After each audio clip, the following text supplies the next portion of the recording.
mwiriwe mwakeye karibu kuri Kwanone podcast EP11 akazina banyitwa Nijimbere Dieudonné uri mushasha ntibagire kugira subscribe kwi channel maze iyi video iheze uze kugira commentaire umbwire ibyitekerezo wobwize aho wobufise hanyuma ufise na idea yuko ugomba kubona ikiganiro gishasha turabona ngaha kuri channel kijanye n'ukuri Kwanone andika ngaho muri commentaire kubera ni kubuntu urumva ntitucanginga ni kubuntu urashobora gushira ngaho nta ngorane kandi ntibagire kurungikira mugenzi wawe nawe nyine ashobora kumenya ukuri aho kuri. Rero no munsi hari ikintu ngomba tuyageko ni video yaciye kuri Neuralink, ni channel yene ijanye n'ibintu vya medical cyane iyo channel ikorera muri US.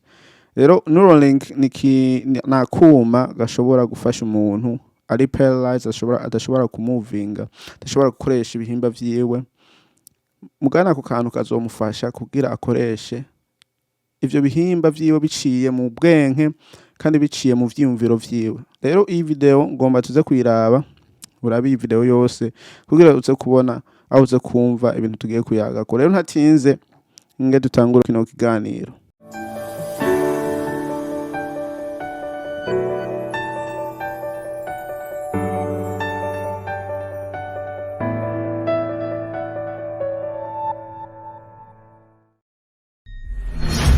Ubwa mbere na mbere gusa ndagomba ko womenya yuko mwiyisi ibintu byose biriko birakogwa, ibintu byakozwe ni kugira bigabanye ingene twe w'abantu tubayeho, ingene ibintu byari byo byose tugenda turakora, ingene tubikora byoroshe ubuzima bwacu. Nyamba ari amamodokari, amasimu, amakamera, amatara, amabarabara, amazu, urumva ibintu byose byagiye birakogwa kwino ni kugira vyoroshe kandi vyungure ubuzima bw'umuntu wari we wese ari kwino. Rero ikintu nyene kigenda kiraba uko isi gendera zunguruka nuko n'ubwenge bugenda bwiyungura mu bantu, ugasanga ibintu biriko birakogwa ni ibintu biteye imbere cyane kandi bizozana ingaruka zikomeye mu bihe biri imbere mu kazoza kawe, naho tubari wewe mugani mu bana bawe bariko barakura, kubera ibi bintu byose bizoba imbere, bizoba mu 2030 2050 uko nuko urumva benshi abantu bubu nyene bakuze aho nka twebwe uzosanga nyene turi mu za bukuru aho twaravuye kwinosi. Rero iyi video ni video ivuga kwa ako kantu bashobora ugashira mu bwenge bwawe, hanyuma ukazokoresha ivyumviro vyawe kugira ukoreshe ibintu byari byo byose umuntu asanzwe ashobora gukora, umuntu akomeye ashobora gukoresha.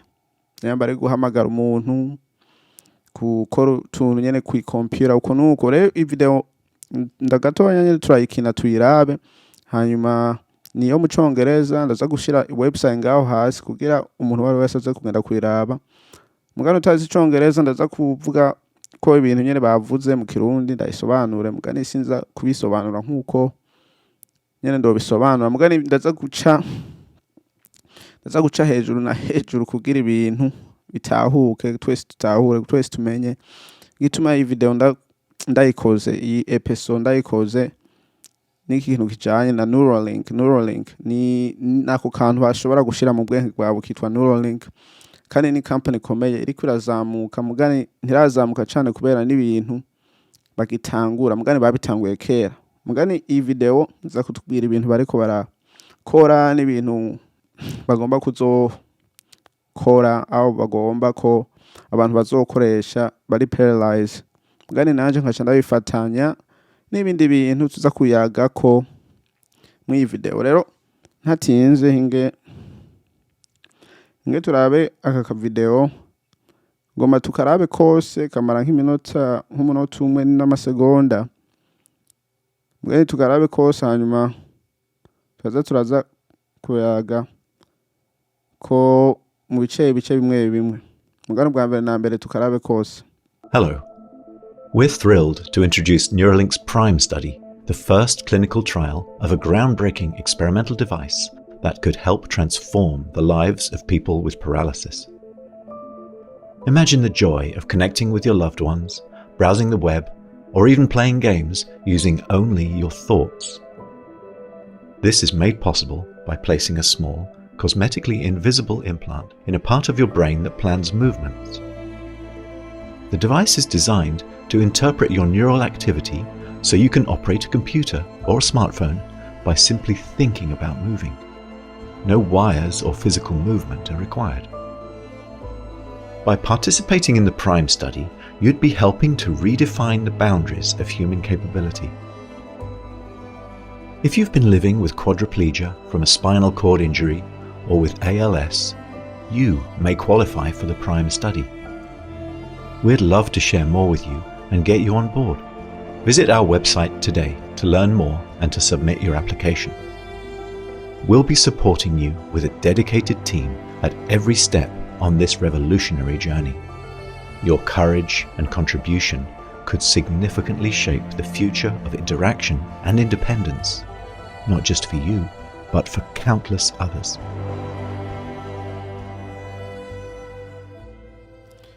Rero bwa mbere na mbere kintu nyene ngomba ko twese twomenya kumenya yuko ibi ari ivyitekererezo vyanje shinze kuvuga umuntu nabi aba abantu nabi shinze gusigura ibi bintu mu bundi buryo nje kubivuga ko nkuko jewe ndavyumvirako ari usanga nawe ushobora kuvyumva nkuko ndiko ndavyumva aho utahura nkuko ndiko ndabitahura nige usanga utabitahura nkuko ndiko ndabivuga aho utavyumva nkuko ndiko ndabivuga.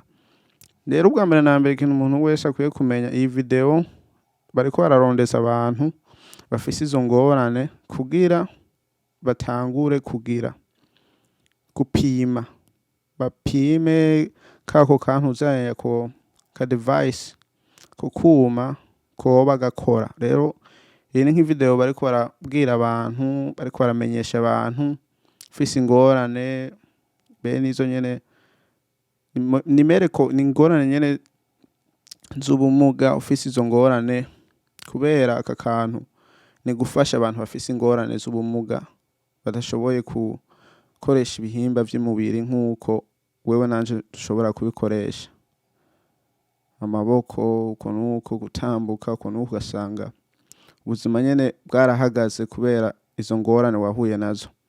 Rero iyi video ni kwereka aho ni kumenyesha abantu bagomba gutangaza kugira abantu ba joininge ba signing up bagire biyandikishe kugira bapima ako kantu. Rero bari muri stage yo kugapima ako kantu arigeze kugera video aza kwishira muri link ngaho muze kuyiraba nayo nyene vuga bene ibi mugane n'iyindi video ivuga ibindi bintu. Rero ako kantu uzenya bariko bararondera abantu rero bariko bararondera abantu urumva ni kone ibintu bitera bica imbere kubera bamaze kurondera abantu bakabaronka urumva bazo testinga bazopima barabingene bimeze neza urumva bazoca babikoresha mu bitaro uko nuko kugira bifashe abantu baba bafise izo ngorane. Rero turavye ngaha mu misegonda ya mbere. Hello. We're thrilled to introduce Neuralink's PRIME study, the first clinical trial of a groundbreaking experimental device that could help transform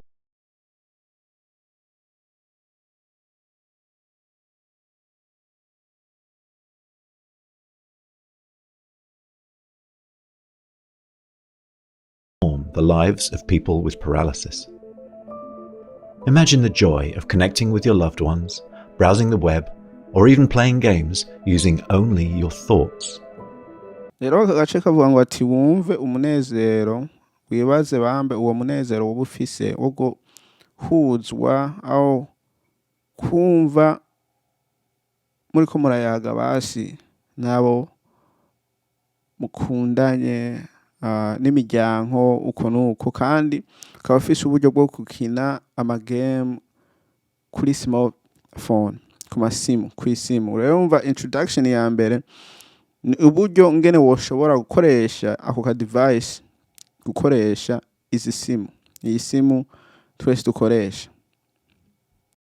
This is made possible by placing a small, cosmetically invisible implant in a part of your brain that plans movements. The device is designed to interpret your neural activity so you can operate a computer or a smartphone by simply thinking about moving.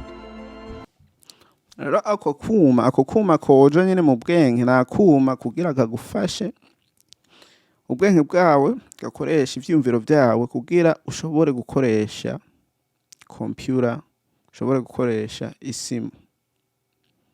Urumva na akuma ko gufasha umuntu adashoboye gukoresha isimu au computer, adashoboye gucommunicatinga mu bwo buryo aronke communication yo gukoresha ubwo buryo kugira ashobore gukoresha isimu au icomputer. Ni ibintu vyiza kandi bitangaje. Urumva iyi study nyene umva itoce, umva abantu benshi bazofashwa mu buryo bariko barakora. Mugani jewe aho ingorane usanga ziri ni kubera ibintu vyishi bitangura ari gufasha abantu mugani bikazoduga biriko birakora ibindi bintu bitari byarakorewe gukora. Numva nayo amasimu burya ntituzi impamvu bayakoze, yego ni gufasha abantu baka communicatinga, mugahura n'abantu, mukavugana n'abantu muri kure uko nuko, usanga ibintu byinshi ushobora kubironka nyene mu bunyarutsi atangorane. Mugani abantu benshi usanga izi simu dufise zirimo aho zara bafunze mu buzima, ugasanga ubuzima bwabo batafise isimu, urumva nta buzima buba bafise, ugasanga bariyugaranye n'amasimu, barabuze ivyo bokora, ugasanga amasimu niyone yabatwaye ubwenge. Rero iki kintu kiriko kiraza ukaca ufatanyije n'ingene ego bavuga ngo ati nico gufasha abantu bafise ingorane. Mugani n'umuntu ataba bafise ingorane, iki kintu barashobora kuzokimushirirako kugira nawe nyene ashobore gukoresha isimu, computer, iki niki kugira abikoresha nyene atantuzenya, atakoresheje amaboko yiwe atangorane. Ni vya bintu ndako ndavuga ngo ati kwisi haza ibintu byinshi kugira byoroshe ubuzima bw'umuntu. Mukanya tubibona ko ari ibintu byiza kubera biradufasha, ego hari ibidufasha byiza, mugani bimwe bimwe usanga ari ivyo kutuyobya twebwe abantu bo kwiyisi. Urumva ukoresheje isimu wari ufise amaboko yo kuyikoresha, mugani ukumva ngo ati hari ubundi buryo bukoresha isimu atanukurinze gukoresha amaboko. Umva abantu benshi bazobijamwo aho ntibabijemwo, bivana nawe ngene uzovyakira. Kubera ubwa mbere na mbere ni gufasha abantu bafise ingorane, bafise ubwo bumuga bwo kudashobora gukoresha bene ibi vyuma, natwe bari ibindi vyuma mugani ibindi bintu badashobora gukoresha. Mugani nanje mvuga ngo ati ibintu birashobora guhinduka, ukazosanga nawe uriko urabikoresha gukina ya magemu, ku bintu byo gusuma ibiki n'ibikoresheje ntuzenya phone yawe uko nuko utarinze korako gusa uri kurakoresha ivyumviro vyawe. Urumva n'ibintu tukwiye twese gutahura buke buke. Ngi turabe ngaha aka kandi gace. No wires or physical movement are required. By participating in the PRIME study, you'd be helping to redefine the boundaries of human capability. If you've been living with quadriplegia from a spinal cord injury or with ALS, you may qualify for the PRIME study. Kubera ibi bintu n'ubundi ntiboshobora kubi testing, aho ntiboshobora kubipima ku bantu bakomeye, kubera abantu bakomeye urumva bafise vya bihimba bivuga ngo ati birakora, bafise ibihimba bikora, afise amaboko akora, nta ngorane wowe ufise. Mugari nabo batogetinga bagomba we ko umuntu yokoresha gusa ivyiyumviro vyiwe, ubwenge bwiwe gusa, ivyiyumviro vyiwe akaba ari vyone bikora gusa. Rero kugira ivyo bintu bikora urumva baciye, sikuvuga ngo baciye baca mu buryo ubwo baciye bakora ako kantu gashobora gufasha abo bantu bafise izo ngorane.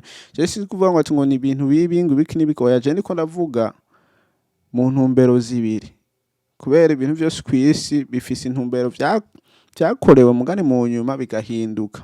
Ndibaza hari ibintu byinshi umuntu yotanga akarorero, mugani hari ibintu usanga vyakorewe ibintu mugani ugasanga mu nyuma vyarahindutse biriko birakora ibindi bintu. Rero ibintu ako kantu uzeba bariko barakora akakuma ko gufasha abantu bafise izo ngorane ubwo bumuga, hanyuma ukazosanga mu nyuma bagahinduye bagashize mu muntu atangorana afise, nawe agakoresha kuri wene azovuga ngo ati ni ibintu bigiye kumworohera mu buzima, bigiye korosha ubuzima bwiwe, bigiye kunyaruca ubuzima bwiwe atangorana.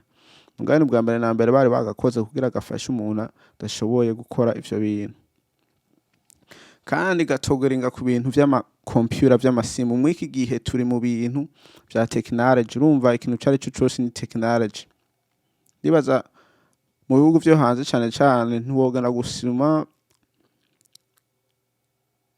ugomba wogenda gusuma tamahera utwaye, gakoresha isimu, gakoresha ikadi, uko nuko ahantu henshi ubu umenga nta bintu vy'amafaranga ushobora gutwara vy'amanoti, kubera hose bakoresha ibintu vya digital, ibintu vy'amakompyuta vy'amatechnology. Rero ibintu vyose ni korosha ubuzima bw'umuntu. Rero niki kintu kiriko kiraza cyo gufasha abo bantu ni vyiza cyane, mugani nanje mvuga gusa ni ivyiyumviro vyanze vyo kuvuga ngo ati bazohava bahindura aka kantu gahinduke bagashira mu muntu yoba afise uburyo akomeye nawe nyene agakoresha, gasanga umuntu arakomeye mugani ntariko arakoresha isimu nkuko ubu turiko turayikoresha, gusa akoresha ivyumviro vyiwe. Korosha ubuzima bw'umuntu mugani ni kumuyobya kandi ni kumunaniza, kubera abantu dukwiye nyene gukora nkuko Imana yaduhaye ubu buryo bwo gukora.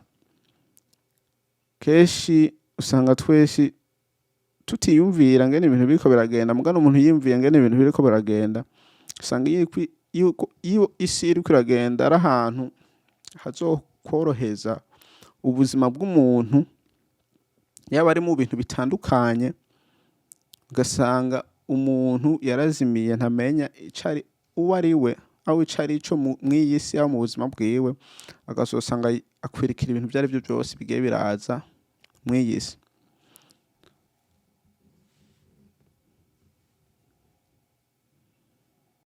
We'd love to share more with you and get you on board.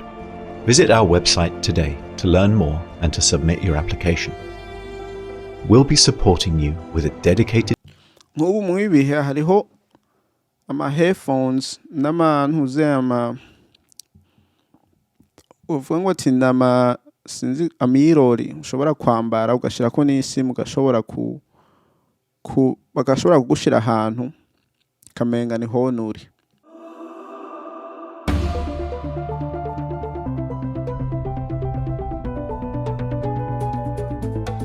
Introducing Apple Vision Pro. The era of spatial computing is here. When you put on Apple Vision Pro, you see your world and everything in it. Your favorite apps live right in front of you, but now they're in your space. This is Vision OS, Apple's first ever spatial operating system. You navigate with your eyes. Simply tap to select, flick to scroll, and use your voice to dictate. Yabaze gushira aho hantu kamenga ni yonuri kwibagira maze nibiri hanze yawe, kubera ico kintu gikufuka amaso nyene n'amatwi byose, ugasanga uraho hantu kibagira yuko uri kwiyisi aho uri impande y'abantu. Rero bamaze kugira ivyo bintu ugasanga nyene bakuvanye kw'iyisi bagushize mu yindi si. Rero nanje nkaca mvuga ngo ati aka kantu bariko barakora